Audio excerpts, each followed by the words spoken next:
Vamos a abrir nuestras Biblias en el Salmo 18.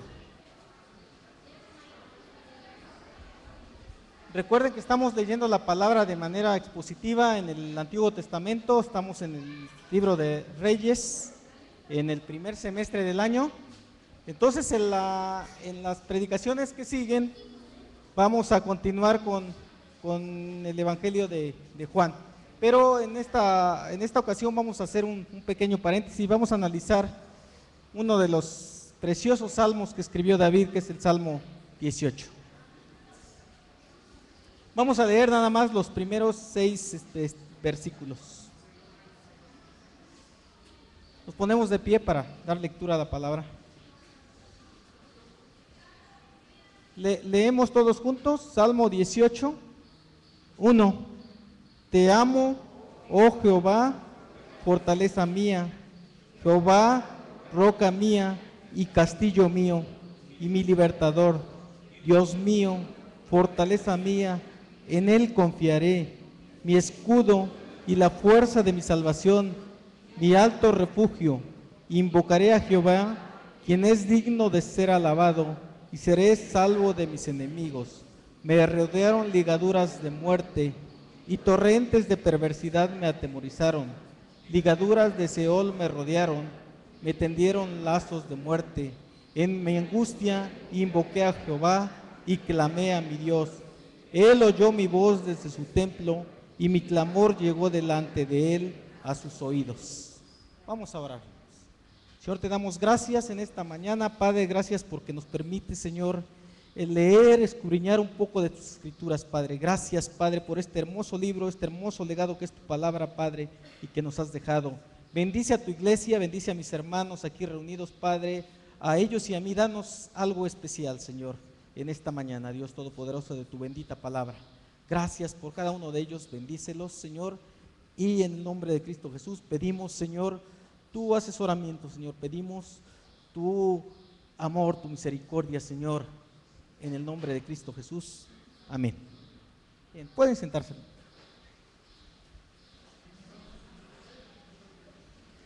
Nuestro pastor anda de visita en una de las iglesias, en la iglesia de Toluca. Fue invitado a la iglesia a participar de la palabra con los hermanos allá, entonces con mucho gusto estamos aquí supliéndolo. Entonces vamos a ver el Salmo 18. Bueno, la Biblia en el Antiguo Testamento, una parte de los libros se clasifican como libros poéticos. Hace rato en la clase con el hermano Efraín veíamos esa parte. 5 libros se clasifican como libros poéticos, donde está la poesía hebrea para Dios.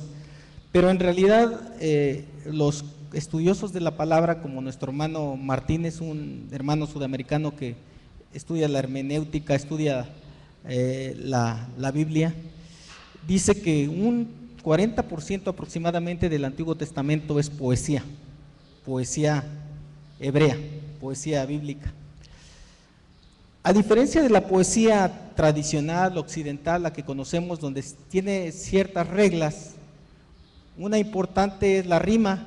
Ustedes ven, normalmente la poesía está escrita en párrafos y luego tiene que haber rima entre un tercer párrafo, uno primero, etcétera. La acentuación, la métrica, tiene ciertas reglas de la literatura, la poesía occidental. La poesía hebrea no tiene esas características, no tiene que tener tanto estas características, o sea, lo rige digamos una regla que se llama el paralelismo, se denomina el paralelismo. Lo que quiere decir es que siempre debe haber lógica entre las palabras, que llevan a un pensamiento, comienza con una idea y terminan con un pensamiento.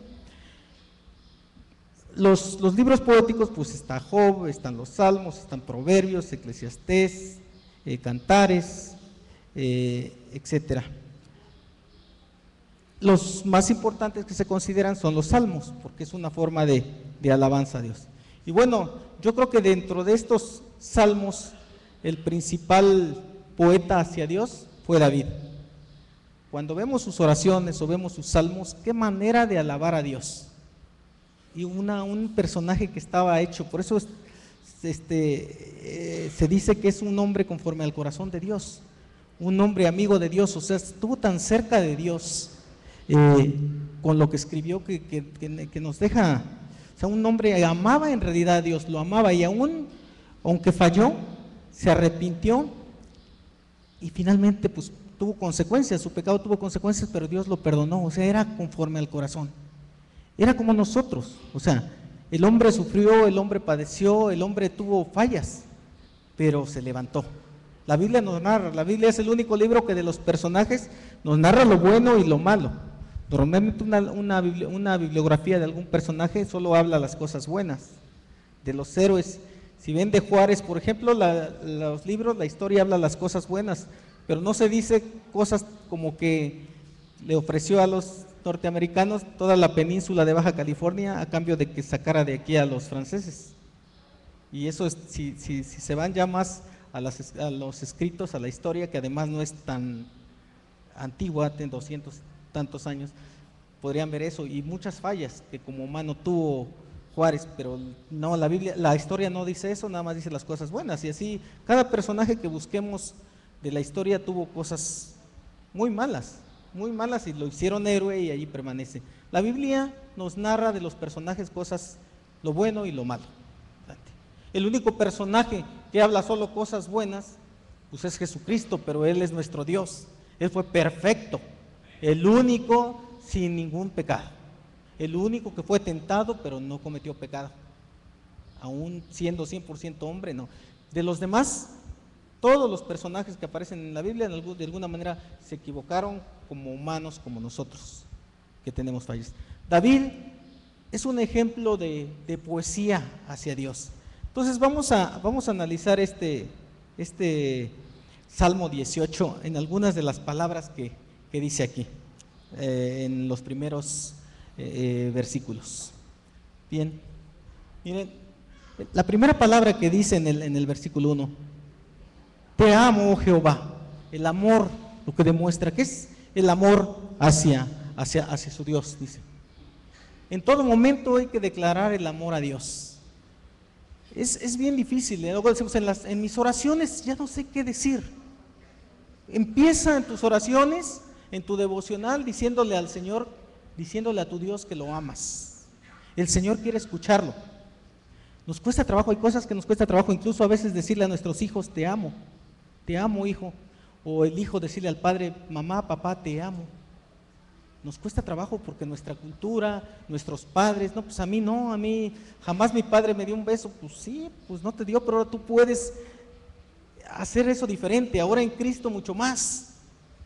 Debes de demostrar ese amor, ese gran amor que ya tienes dentro de ti, que te da Dios. Entonces, el decirle a tu Señor, te amo, díganlo siempre. A mí, yo soy de esas personas que me cuesta mucho trabajo, porque así fui educado de niño, así fui, mis padres muy, muy rudo, de mi papá mucho más, pero ahora díganlo, ahorita me da mucho gusto abrazar a mi hijo, a mi hija y decirles que los amo, que los quiero, entonces háganlo siempre, o sea, que no se quede aquello. Luego nos acordamos de las personas cuando ya no las tenemos y que ¿cómo no le dije en su momento que lo amaba? Ahora que los tiene, dígaselos, dígales cuánto los amo. Y no, es que ya sabes que te amo. No, las personas lo quieren oír. Todos queremos oír, ¿sí o no? De que los hijos nos aman, de que nuestra esposa nos ama, de que nuestro esposo nos ama, lo queremos escuchar. Y entonces nuestro Dios lo quiere escuchar en todo momento. Dile a tu Dios en tus oraciones, en tu comunión con Él, en tu devocional en las mañanas, cuando estás, como dice Marcos Witt, a solas con Él. Cuando te vas a tu habitación y a solas con Él estás y tienes tu relación personal, dile que lo amas, dile que es todo para ti. Entonces el primero que dice David, en todo momento hay que amar a costa de las circunstancias, o sea, en todo momento. Tenemos situaciones buenas y no tan buenas en la vida. A veces nos está yendo de maravilla, tenemos un empleo, tenemos salud, tenemos sustento, nos está yendo bastante bien. Y entonces pues es fácil amar a Dios y decir, te amo Dios, mira todo lo que me has dado. Pero aún en los momentos difíciles, a pesar de las circunstancias, nosotros debemos de tener ese gran amor por Dios y decírselos. Si está pasando por malos momentos, hay rachas que nos vienen. Hace rato comentábamos con un hermano, es que tuve una racha, le digo, hermano, a todos nos vienen. Hay rachitas que vienen tremendas y que viene el enemigo, parece que nos está acabando. Pero en ese momento aún dile a Dios que lo amas, porque el Señor, dice la palabra, está probando, está siendo probado, pero tampoco te va a dejar hasta donde tú no puedas resistir. O sea, Él te va a dejar, Él sabe hasta dónde puedes llegar, vas a ser probado, está siendo pasado, como también dice la palabra, por fuego, está siendo purificado, pero cuando salgas de esta situación vas a salir fortalecido, hermano, en Él. Entonces, a pesar de las circunstancias, de lo que pase, dile al Señor que lo amas, que lo sigues amando, venga lo que venga. Como dice Job, después de todo, ustedes han leído el libro de Job, le vino de todo. Primero fue tocado en sus bienes, sus ganados, todas sus posesiones, era un hombre muy rico y todo se le acabó. Después fue tocado en sus hijos, en su familia, después por último en su persona, con una terrible enfermedad de esas tremendas, que lo iba desgastando, que lo iba consumiendo y que era insoportable. Y aún así él dijo, Señor, cuando le quitan los bienes, dice, Jehová dio, Jehová quitó, sea su nombre bendito. Él me dio todo lo que tenemos. Acuérdense que somos mayordomos nada más, que aquí administramos. Hermano, aquí no vamos a vivir, su promedio de vida de todos, y que ya subió, es de 70 años, si bien nos va a 80. Es así en relación a la eternidad que vamos a vivir con el Señor. La eternidad que nos espera con Dios es grande, o sea, es un pequeño paso. Aún las dificultades que sufra aquí, nomás piense, aquí ya tiene vida eterna, porque si lo tiene Él, lo tiene todo. Pero aún con las circunstancias, usted piensa en que nosotros tenemos una promesa, que es vivir una vida eterna, que son eterna, eterna, eterna, por siempre con Él. Entonces, piense siempre en eso, hermano, y ámele. Y aunque no dé, como dice también Habacuc, el canto que contamos siempre, aunque la higuera no florezca, o sea, aunque no venga, aunque no, por lo pronto no me des, por lo pronto no tenga mucho ingreso, por lo pronto la esté pasando mal económicamente, aunque no haya salud del todo, y estamos todos, pero sé, Señor, que tú me vas a sacar de aquí. Te amo, Señor, por todo lo que me das. O sea, aunque la higuera no florezca, ni en las vides, dice, haya fruto, no importa. La higuera y la vid era símbolo de prosperidad para los judíos en ese contexto. Cuando había vid, cuando las plantas estaban dando uvas y cuando la higuera daba frutos, había que comer. Era como un símbolo de prosperidad. Aunque no haya eso, de todos modos, yo te amaré, Señor. Y así le dijo David en estos momentos, yo te amo, Señor. Dios es la fuente inagotable de amor, entonces ese es Dios. Ya teniendo a Dios tenemos el amor sin límites. Fortaleza. ¿Qué es la fortaleza? Es una ciudad amurallada. Miren, tomé esa ilustración de una muralla. Aquí no vivimos mucho, no vemos las ciudades amuralladas. Si alguien conoce de aquí, de México, Campeche es una ciudad amurallada. En los límites del mar hay todavía parte de las murallas que cubrían, porque llegaban los piratas con los barcos ya cuando tenían sus cañones y a cañonear y a saquear a las ciudades. En el Caribe, otra ciudad, Jamaica, también es una ciudad amurallada, pero en Europa en particular hay muchas ciudades amuralladas. En España, que hace 2 años estuve 15 días ahí, pude ver varias ciudades con unas murallas, ya las han renovado, ya levantadas. Las murallas miden a más o menos 10 metros de alto por 3 metros de ancho. De hecho, se puede caminar sobre ellas, 3 metros de ancho por 10 de alto. Eso les permitía estar protegidos, les daba protección contra los enemigos, porque llegaban y en ese tiempo los pueblos llegaban a someter a otros pueblos y entonces la guerra era tremenda, entonces se amurallaban. Una ciudad sin murallas pues, no estaba protegida, ¿no? Cuando estaba leyendo esta parte recordé la película que ustedes también deben haber visto, la de Troya. Troya, son historias griegas de los libros basados en los libros de Ilíada y la Odisea, donde dice que Troya era una ciudad que por sus muros no podía ser tomada por los espartanos, y entonces llegaban y allí rebotaban y los otros con sus arqueros se acercaban y ¡pum!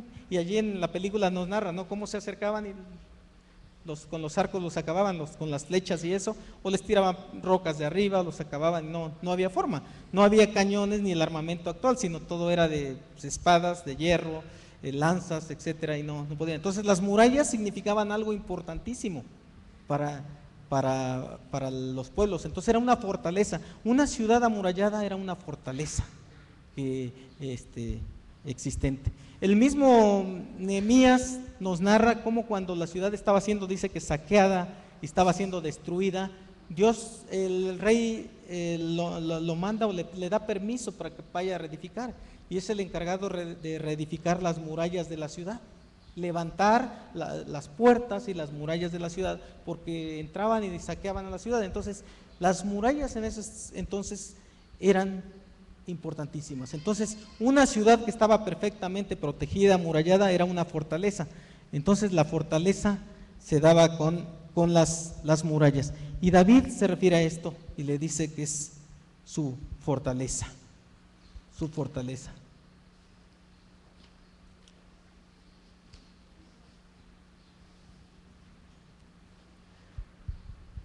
Significa el poder y protección de Dios en los momentos.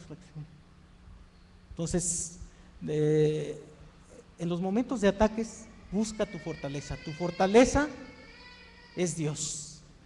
Ve a Él y Él te va a dar esa fortaleza. Esas rocas que significan esas murallas altas de protección, Él nos la da. Él es tu fortaleza, entonces también. Era para David y lo es para nosotros.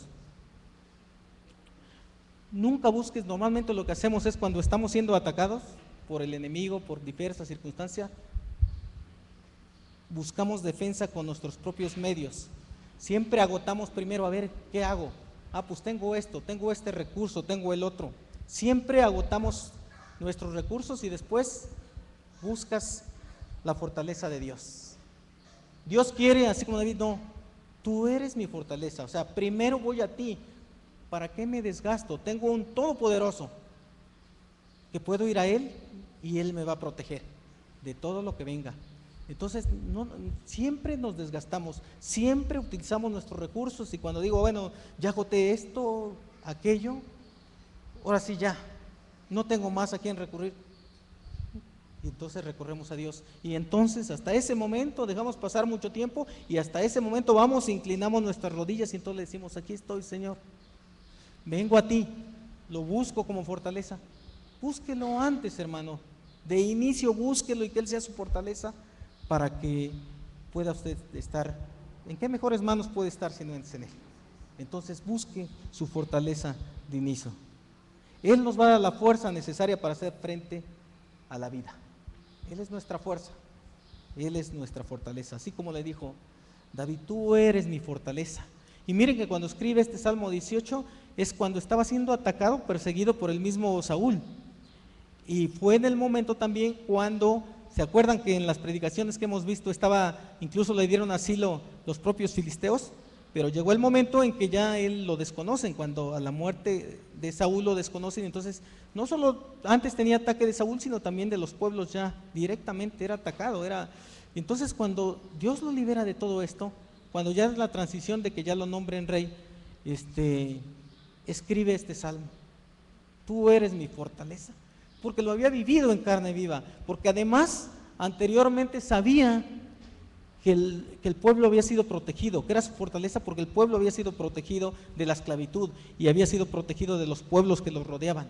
Dios siempre les demostró que Él era la fortaleza de su pueblo, nada más que el pueblo pues no siempre se acercaba, nomás en periodos, y luego se olvidaba otra vez Venía otra generación, se olvidaban y otra vez. La siguiente, por favor.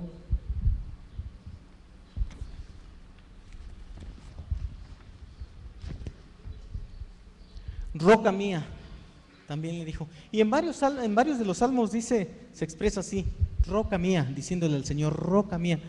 ¿Qué significa la roca? Seguridad, firmeza, algo que perdura, defensa y sustenta también, salvación. La roca efectivamente es algo firme, algo de que me puedo hacer. Cuando un náufrago va nadando y encuentra un risco, unas rocas, se aferra de ellas. Las mismas construcciones, ¿de qué están hechas los cimientos? De roca, de roca, de roca. La roca angular, incluso ya las construcciones donde unen una pared con otra, antes que no había varilla, era la piedra angular, ¿verdad? Que la Biblia nos habla, de que era la piedra que sustentaba dos columnas. Entonces, la roca es la que sustenta. También en el Nuevo Testamento lo dice, las parábolas, el hombre necio que hizo su casa sobre la arena, ¿no? Y pues la arena, la tierra frágil, dice que vinieron tempestades y ¡pum!, a la primera cayó. Y el hombre sabio que hizo su casa sobre la roca, pues su casa perduró.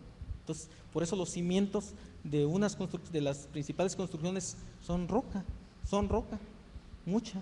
Actualmente ya meten también como roca, pues el concreto no es otra cosa que un sistema de fraguado, pero es roca, que se convierte en roca, y que meten pilotos, así entierran pilotos a muchos metros para que sostengan a las construcciones, pero sigue siendo la roca. Entonces, aquella palabra que utiliza David, tú eres mi roca, en ti me tomo, de ti me tomo, tú eres la fuerza que necesito para vivir.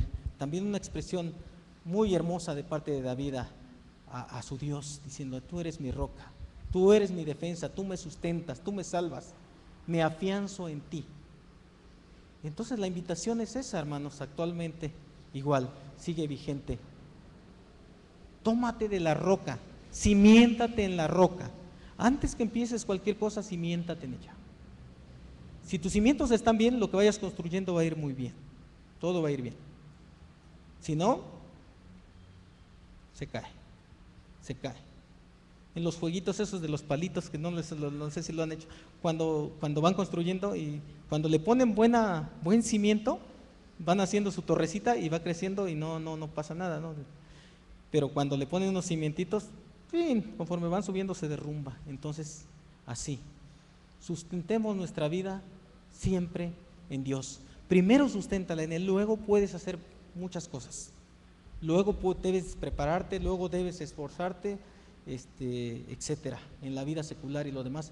Pero si antes no sustentas tu vida, joven, niño, algunos ya estamos más allá, pero todavía no tenemos tiempo de hacerlo, si no lo hemos hecho.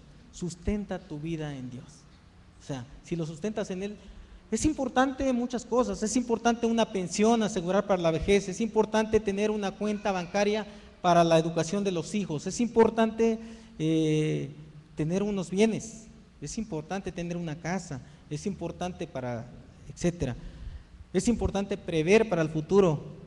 Ahora que están de moda los de las afores y todo eso, ¿verdad? Que tenemos ahí una buena cantidad ahí. Digo, porque algo tengo yo ahí también, de mi afore, de ahorro.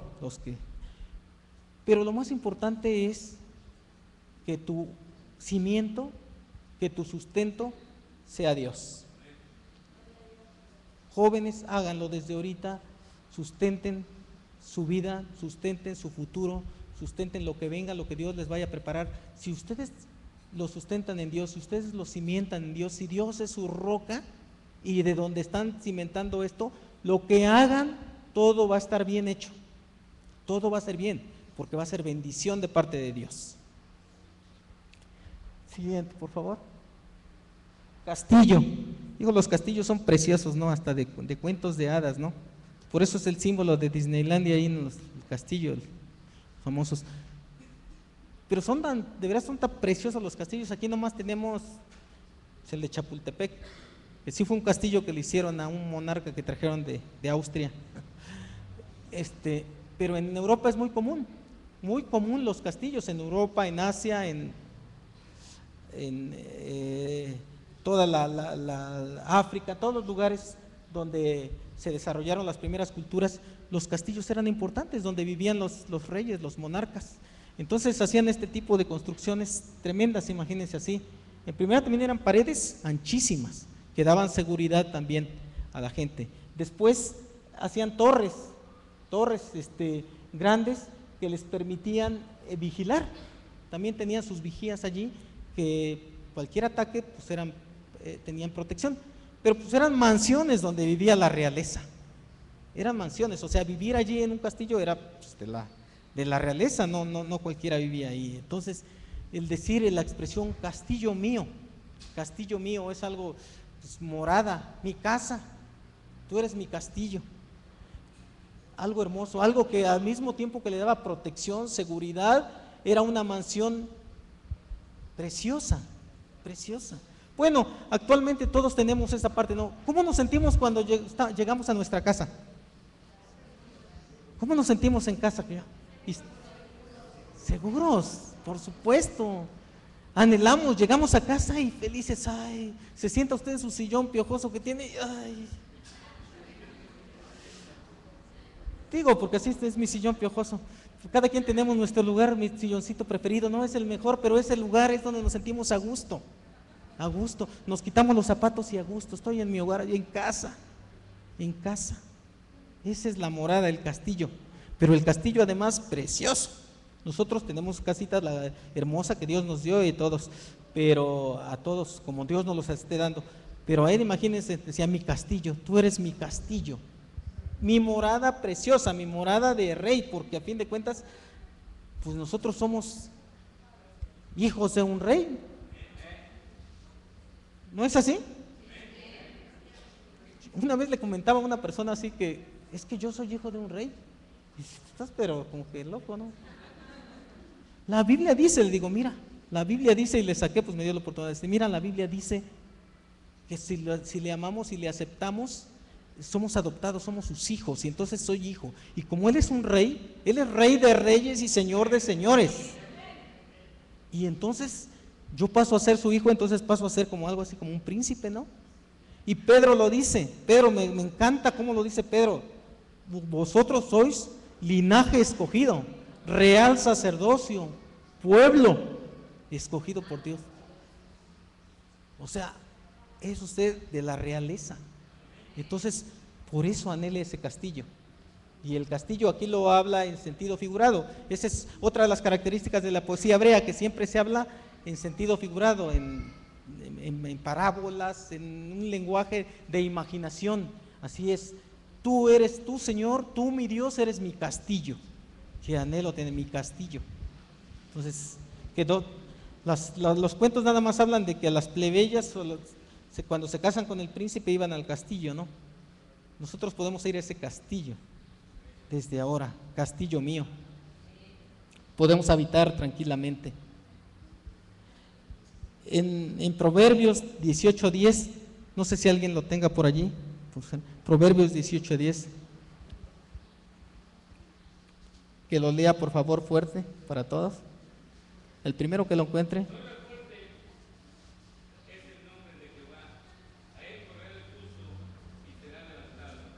Torre fuerte, ¿verdad? El castillo es la torre fuerte. Ese es el nombre de Jehová. El Salmo 31:3 y 91:2.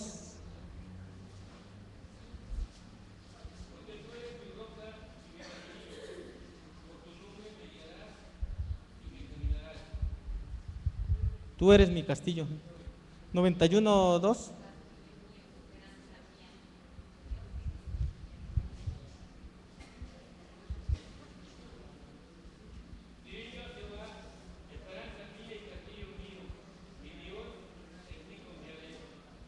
Esperanza mía y castillo mío.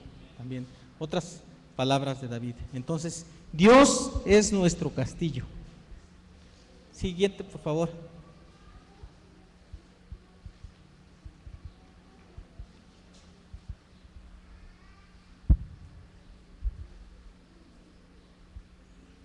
La siguiente, por favor. Libertador. Es mi libertador. Dios, David le dijo, tú eres mi libertador. Porque aún con la persecución que empezó a tener primero con Saúl, donde pues lo quiso matar en varias ocasiones, él no atentó, que ya lo hemos oído en las predicaciones, él no atentó contra el ungido de Dios, que era Saúl. Él no buscó su propia venganza, él no buscó ni siquiera defenderse, lo que hizo fue correr, esconderse y huir.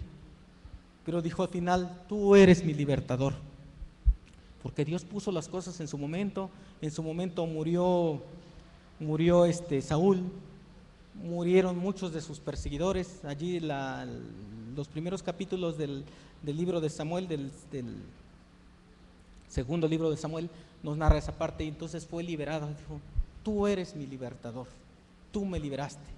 Al mismo tiempo hablaba al pueblo también, tú eres mi libertador, porque los había liberado de la esclavitud en Egipto. Primero, que tenían años y años ahí siendo esclavos, y los sacó de esclavitud. Entonces, la primera imagen en ese tiempo, en ese contexto, era la diferencia entre ser libre y ser esclavo. Nosotros quizá no la podamos entender porque no vivimos esas épocas, pero todavía hace un siglo en Estados Unidos, cuando había esclavitud, era tremendo para las personas de color que los tenían como esclavos ahí. Y la esclavitud en ese tiempo en Asia, en Europa, era tremenda, tremenda. El esclavo sin tener derecho a nada era torturado, lo tenían peor que a una mascota, porque a veces las mascotas los tratan muy bien, o sea, era horrible. Y entonces caer en la esclavitud era tremendo. Entonces por eso el que Dios haya sacado de la esclavitud era una cosa maravillosa.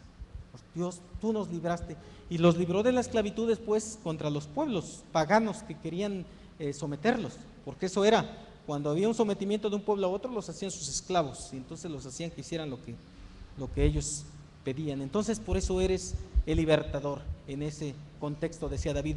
Pero ¿qué pasa actualmente? Ya en el Nuevo Testamento, Jesucristo es nuestro libertador. Nos dio libertad. ¿Y de qué nos liberó? Pues del pecado. Dicen Romanos que estábamos destinados a la muerte, porque la paga del pecado es muerte. Entonces estábamos destinados a la muerte, y Dios nos liberó, Jesús nos liberó de la condenación. O sea, Él vino a liberarnos del pecado. De esas cadenas que ven ahí que nos tenían sometidas del pecado, Él nos libera. Él nos ha liberado. A todos aquellos que le hemos recibido y le hemos aceptado, tenemos libertad ya en Él, porque así está escrito en su palabra. Somos liberados, y entonces ya somos libres, y nos espera la vida eterna. Ya no somos esclavos, ya no nos espera el infierno, ¿no? Ya no la condenación, ya no más condenación. Esa es la diferencia de estar libre y estar todavía sometido. Esa es la diferencia entre tú y tu prójimo que ves en la calle, que ves en el metro. Híjole, no sé si ustedes se han fijado en la gente así en el metro. Una vez y voltea a ver a la gente y ve caras de angustia, muchas caras de angustia, ve todo reflejan, en el rostro reflejamos. Entonces voltea a ver y ve la gente angustiada, la gente preocupada, la gente afanada, la gente. Y usted tiene la diferencia, porque usted ya no puede afanarse, ya no debe afanarse. La palabra dice, si usted está viviendo en Cristo, usted no tiene por qué afanarse, porque Dios le da absolutamente todo, porque puede tener esa confianza en Él. Estas personas son a las que hay que hablarles, son personas a las que hay que hacerlos partícipes del Evangelio de Cristo, que ellos pueden ser libres de eso, porque no son libres. Decía un predicador por allí, ¿de qué te admiras si tu prójimo, el que te rodea, es un perverso, es esto, es lo otro, si está muerto? Y se oye rudo, pero es la realidad. Si no has aceptado, hermanos, si no hemos aceptado a Jesús, la gente que no le ha aceptado, que no lo tiene en su corazón, está muerto, y así lo dice la palabra, yo no lo digo. Y entonces Si estoy muerto, no me preocupa hacerle daño, no me preocupa secuestrar y matar a una persona y sabiendo que dejo niños indefensos allí, huérfanos, no me preocupa. Todavía puedo llegar a mi casa y decir que estoy bien. No me preocupa o no pienso en nada de matar a alguien, privarlo de la vida, quitarle sus bienes, dañar a alguien, ¿no? Violar, etcétera. No, ¿por qué? Porque están muertos. Están muertos. Esa es la diferencia, el estar muerto y el estar vivo, el tener vida eterna en el Señor. Entonces Dios nos liberó, esa libertad es mi libertador, o sea, la palabra que significa libertador, tremenda, tremenda. Imagínense a ese pueblo sometido de gente de color en Estados Unidos cuando Abraham Lincoln decretó, que se dice ahí que Abraham Lincoln era cristiano, fue un cristiano, ordenó la liberación en la Constitución, que quedaban libres, ¿no? El pueblo quedaba libre. Imagínense el gozo de todo el pueblo, de ser libres. Ahora nosotros que somos libres de la muerte, entonces pues mi libertador es lo máximo.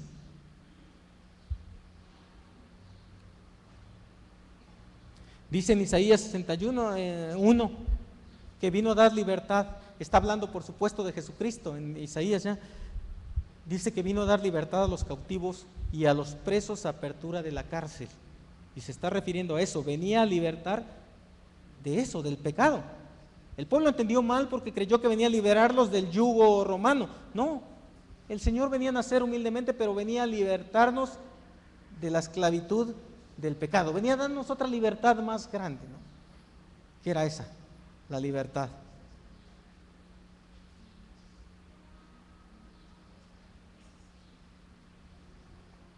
Muy bien, pasemos al siguiente punto, la confianza. Fíjense qué hermosa ilustración ahí de una nena, dándole la confianza a Jesús. O de un bebé, cuando anda caminando, empieza a caminar y alguien ve mal o algo lo espanta, ¿y qué hace? Corre a los brazos de su mamá, ¿no? ¿Por qué? Pues porque tiene la confianza. Sabe que su mamá lo va a proteger, lo va a cuidar. Y así todas las criaturas también de Dios, todos los animalitos, cuando son bebés buscan la protección de su padre, ¿no? De su madre, principalmente de su madre de entrada buscan. ¿Por qué? Porque tienen confianza, la confianza que nos da, que nos van a proteger. Esa es importantísima. Entonces, tu confianza debe estar en Dios, o sea, tu primera confianza debe estar en Dios. Muchos confiamos en varias cosas. Confiamos en que si tengo dinero, pues tengo sustento, principalmente. Confiamos en que si tengo mi despensa llena, tengo que comer el próximo mes. Confiamos, por supuesto, en nuestros padres, que está bien, así debe de ser. Confiamos a veces en los amigos. Algunos otros confían en el tarot, en las cartas, en la lectura del café, en etcétera, etcétera, etcétera. Cuántas cosas que no le agradan a Dios. Pero nosotros, nuestra confianza debe estar siempre en el Señor. Siempre tu confianza, hermano, debe estar en Dios. Él no te va a fallar. Él no te va a fallar. Todo mundo nos puede fallar en algún momento, pero Dios, el Todopoderoso, tu Dios, no te va a fallar y te lo ha demostrado una y otra vez, que Él no te falla.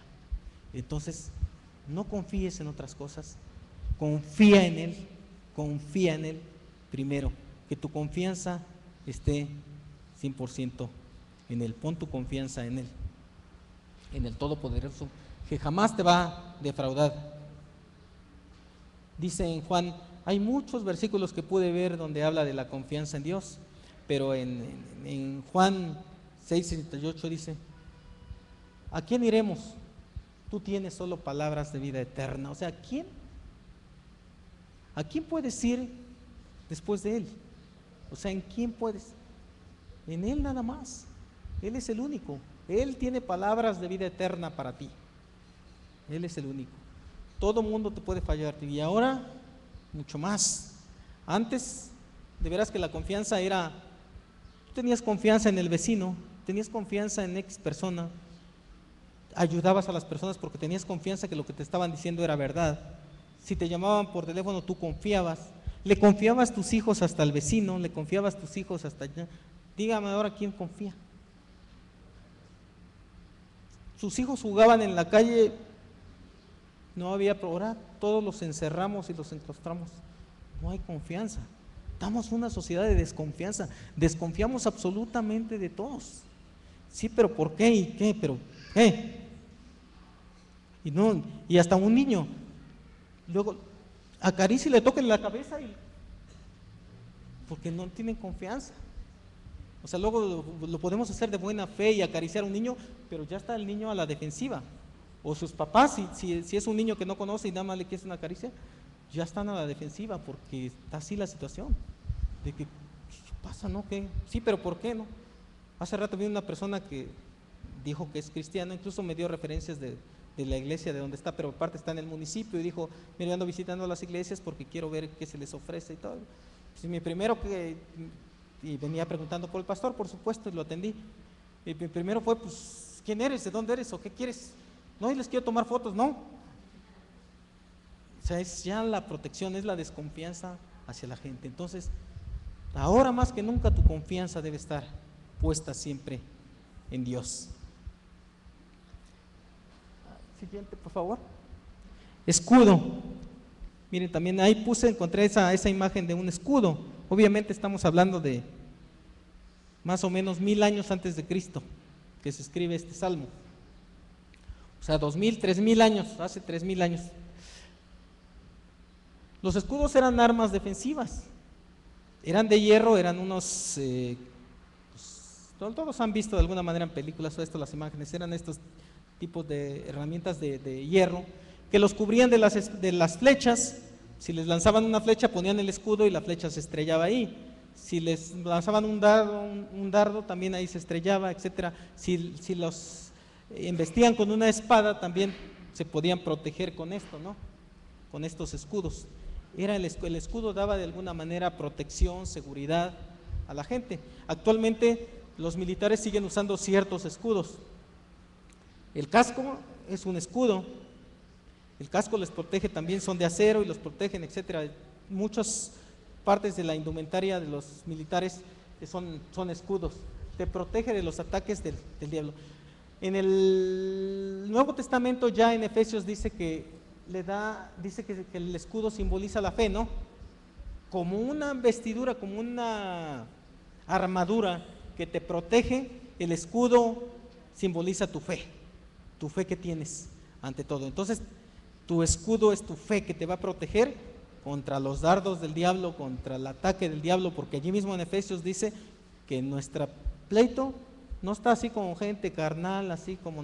Sí está, porque mucha gente nos odia, mucha gente nos lastima, mucha gente busca hacernos daño, pero principalmente está contra las huestes y potestades de las tinieblas, contra el propio Satanás que nos ataca. Entonces, el escudo es nuestro Dios.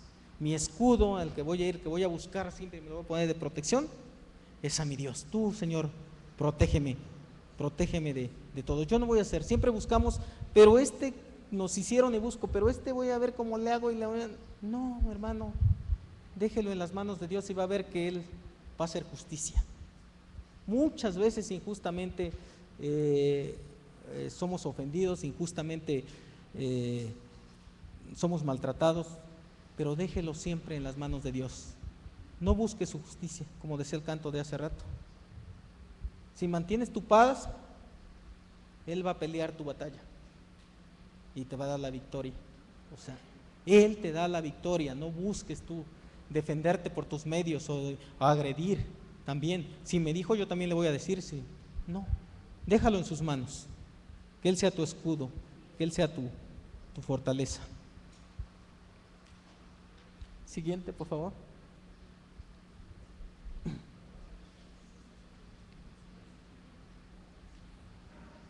El refugio. Miren, mi refugio. Esa es una ciudad que está cerca de Madrid, que se llama Toledo. Y así, dentro de sus murallas, eran sus refugios.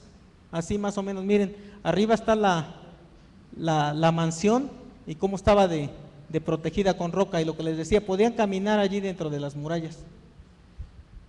Mi refugio, un albergue contra el peligro de catástrofes. Ahorita es muy común que digan, pues hubo una catástrofe en Tabasco y hubo una inundación. Y digo, Tabasco porque Villahermosa está abajo del nivel del mar, y dicen que si se viene una inundación tremenda, Tabasco, Villahermosa puede desaparecer, porque es donde convergen dos ríos, y entonces puede inundar, ahí está abajo del nivel del mar. O sea, ¿dónde desembocan los ríos? Pues al mar, pero si está abajo del nivel, puede pasarles cualquier cosa allí. Ahí hay mucho cristiano allí en Villahermosa, entonces Dios los ha protegido hasta ahora. Pero siempre que hay una catástrofe de este tipo, ya hay albergues preparados para recibir a tantas miles de personas y atenderlos y darles comida caliente. Entonces, muy común entonces buscar el refugio. Entonces, lo que es un refugio, es un lugar que nos da protección, que nos da seguridad. Entonces, Jehová es nuestro refugio. Ante cualquier catástrofe, ante cualquier situación que venga, que estés pasando, hermano, en estos momentos, busca el refugio de Dios. Vete, refúgiate en Él. Él es el mejor refugio que puede haber. Ve, refúgiate, pídele, habla con tu Señor, dile que te saque de esa situación que eventualmente estás pasando, porque va a pasar. Y entonces que te diga, o que te diga también para qué estás pasando, qué te quiere enseñar con eso que estás pasando, qué es importante, para qué está. Y entonces Él te va a dar la salida. Dios es nuestro refugio siempre, siempre, siempre. Y además es nuestro refugio que está siempre listo. Dice en el Salmo 90, que también luego lo hemos cantado aquí, 91, Señor, tú nos has sido refugio de generación en generación. O sea, imagínense, tú has sido mi refugio desde mis abuelos, desde mis padres, y ahora sigue siendo con mi familia mi refugio. A ti busco, a ti corro en los momentos de tempestad, en los momentos en que la situación está tremenda en mi vida, busco tu refugio. No lo busco en otras cosas porque sé que no voy a hallar nada si no es en ti. Y es hermoso esta parte. De niño yo siempre he platicado allá en el rancho donde vivíamos, en pleno rancho, pues nomás había dos casitas, que era la de mi papá y la de mi tío.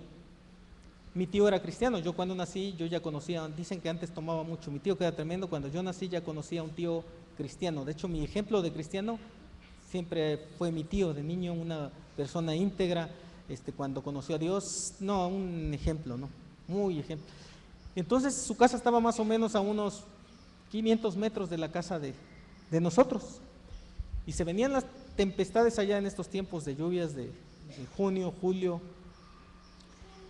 y caían rayos porque la casa la construyó mi papá en una lomita, y entonces había árboles que atraen los rayos. Entonces yo de niño vi caer rayos a 5 metros, así, cómo caían y partían un árbol así, tremendo. Entonces mi mamá se espantaba mucho y corríamos a la casa de mi tío. La casa de nosotros estaba pues mucho mejor hecha, más protegida, o sea, en materiales, y la casa de mi tío era una pequeña cabañita de madera y de palma, bueno, muy sencilla, muy rústica, pero allí nos sentíamos seguros. Yo recuerdo que tenía 4 años, 5, y corríamos. Yo decía, ¿por qué corremos acá y nos sentimos bien, nos sentimos seguros? Y de veras, y los rayos se oía que alrededor seguían cayendo, pero indudablemente era un refugio porque Dios habitaba ahí. Ahora ya de grande puedo creer eso. No, es que Dios habitaba allí con mi tío porque ellos eran cristianos, ellos amaban a Dios, mi tío amaba a Dios, y entonces corríamos y nos sentíamos a gusto, y pasaba ya la tempestad y ya regresábamos. Pero era una forma de refugiarnos, sentíamos ese refugio. Entonces ahora que leía esto, efectivamente, Dios es nuestro refugio. Ante cualquier adversidad que venga, busquémosle, refugiémonos en Él, y Él va a actuar. Siguiente, por favor. Finalmente, le alabaré, dice en el 6, le alabaré, le amaré. ¿Por qué? Pues porque Él es digno, hermano, porque para eso nos creó. Y cuando le aceptas, tú sabes que ese es tu papel aquí: amarle, adorarle, alabarle, porque Él es digno, Él es el único digno. Estás alabando a un Dios todopoderoso, al que todo lo puede, no a alguien terrenal que no lo merece de aquí. Y no te estás postrando ante nadie, te estás postrando ante el Supremo, ante el Todopoderoso, al que te da todo, al que te liberó, al que te amó, al que te conforta, al que te sustenta, al que te amó primero, a la fuente inagotable de amor que es el Todopoderoso. Entonces, póstrate a Él, hermano, póstrate a Él, alábale de todo corazón. Ese es tu papel, hermano, alabarle todos los días de tu vida. Ya, eso. Dice un canto de Rubén Sotelo: bien pudo ser robots que le adoraran por doquier, pero no lo hizo porque quería seres como nosotros, que voluntariamente le aceptamos y le amamos. Decidimos aceptarle, decidimos amarle, pero decidimos seguirle, y entonces le alabamos, porque esa es nuestra labor aquí. ¿A qué viniste, hermano? ¿A esta vida? A alabar a Dios. Mucha gente se está preguntando: ¿a qué vine aquí todavía? ¿A qué vine? ¿Para qué vine? Viniste a alabarle a tu Dios, pero acéptale, recíbele y entonces alábale de todo corazón. Él es digno de suprema alabanza. Él es digno de que le adores, digno de que le alabes, digno de que te postres. Entonces alábale simplemente por lo que Él es. Nosotros somos criaturas y ahora hijos de Dios, somos sus hijos, pero Él es tu rey, Él es tu soberano. Entonces, por lo que Él es, nosotros no somos nada, no somos dignos de absolutamente de nada. Somos dignificados por Él, somos honrados por Él, somos exaltados y subidos a lugares celestiales, como dice Pedro, de que somos del real sacerdocio por Él. Si no, todo lo que tienes es por Él, hermano. Acuérdate, todo lo que tienes es por Él, lo que tienes. Así que, como dijo Job, si Dios quita, bendito sea su nombre y sea alabado, porque Él se lo llevó. Todo le pertenece a Él absolutamente. No hay nada que sea de nosotros. Tus hijos también son de Él, ponlos en sus manos, los tienes prestados aquí. Eres mayordomo, nada más administra sus vidas y vas a dar cuentas por eso delante de Él, pero Él es dueño absolutamente de todo, hermano. Entonces, si Él es dueño de todo, pues mío nada. Entonces lo que tengo aquí lo tengo prestado únicamente y se va a ir. Todo se va a ir. Pero hay una vida eterna en Él que nos espera. Nuestro espíritu va a volver a Él. Nuestro espíritu, si ya le recibiste, si le amas, va a volver a Él. Así lo dice la palabra. Entonces, alábale. Mientras tanto, alaba a tu Señor, alábale, dile que lo amas a pesar de las circunstancias, dile que es tu refugio. Imagínate, yo creo que es el gran poeta, el ejemplo de poeta fue David. Aparte de ser músico, porque tocaba instrumentos, dice entonces era un poeta tremendo. Todo lo que escribía era poesía para Dios. Si ahorita hay salmistas, les dicen, a Marcos Witt, a Jesús Adrián Romero, que vemos unas letras, al otro hermano de allá español, ¿cómo se llama? Marcos Witt, que escribe también, ese es mi favorito. Qué bárbaro, qué manera de escribirle a Dios, con una sensibilidad. Tú también lo puedes hacer, hermano. Tú también puedes sacar tu sensibilidad a Dios ahí. Digo, en principio díselo a Él, pero lo puedes hacer, escribir igual. Dios tiene grandes cosas que puede inspirarnos, ¿no? Normalmente la poesía es inspirada, siempre es inspirada. La poesía pagana o popular, pues muchos se inspiran en sus musas, muchos se han inspirado en cosas, en la naturaleza, en otras cosas, en el campo, en la creación. Pero pues nuestra inspiración es la suprema, nuestra inspiración es el Todopoderoso, el Todopoderoso. Entonces, hermano, cuando le ores, dile estas hermosas palabras, así como las decía David: tú eres mi escudo, tú eres mi fortaleza, tú eres mi refugio, tú eres mi confianza. A ti solo te alabaré, a ti solo te alabaré. Vamos a orar, hermanos. Señor, te damos gracias, Padre, en esta mañana por tu iglesia, por mis hermanos aquí, Señor. Gracias, Padre. Gracias, Señor Dios Todopoderoso. Oh, Señor, a veces no tenemos palabras, Padre. En esta mañana nos has mostrado, Señor, una porción de un salmo, Padre, donde tú has dicho: este personaje, Señor David, ¿cuánto te amó? Un hombre conforme a tu corazón, un hombre que pudiste decirle amigo, un hombre con fallas y errores, pero un hombre que tú amabas, principalmente porque Él te buscó, porque Él buscó tu rostro siempre, porque Él te alabó, porque Él buscó glorificarte, porque todo el abrir su boca eran alabanzas hacia ti, Padre. Permite, Padre, que ahora como hijos tuyos adoptemos esa parte, Señor, esa enseñanza, Padre, de amarte, de alabarte, por lo que eres, Dios. Gracias, mi Señor. Gracias aquí por tu iglesia aquí reunida de ISEM, Padre. Bendice a mis hermanos, Padre. Aún permíteles que a pesar de lo que estén pasando, hazles sentir, Padre, que si te buscan, que si buscan tu refugio, que si buscan tu libertad, Señor, que si buscan tu escudo, Padre, tú los vas a liberar, Padre. Tú eres, Señor, por excelencia, nuestro soberano, nuestro Rey, nuestro protector, Padre. Ayúdalos a cada uno, Señor, según la necesidad que tengan, Padre, y que te amen, que te alaben, Señor, a pesar de todos los momentos que estén pasando, porque tú les vas a dar la salida, porque tú les vas a dar la libertad de aquello que ahora están sufriendo, padeciendo, Padre, y a final de cuentas vas a hacernos victoriosos en ti, Padre. Te alabamos y te glorificamos. Gracias, Señor, en el nombre de Cristo Jesús. Te alabamos y te glorificamos. Amén. Algo que no saben, que a este canto que cantamos aquí le puso letra a la hermana Lirio y se lo grabaron en hace 20 años. Torrefuerte, un grupo importante que había grabado y se oía del grupo cristiano su salmo, el Salmo 18. La letra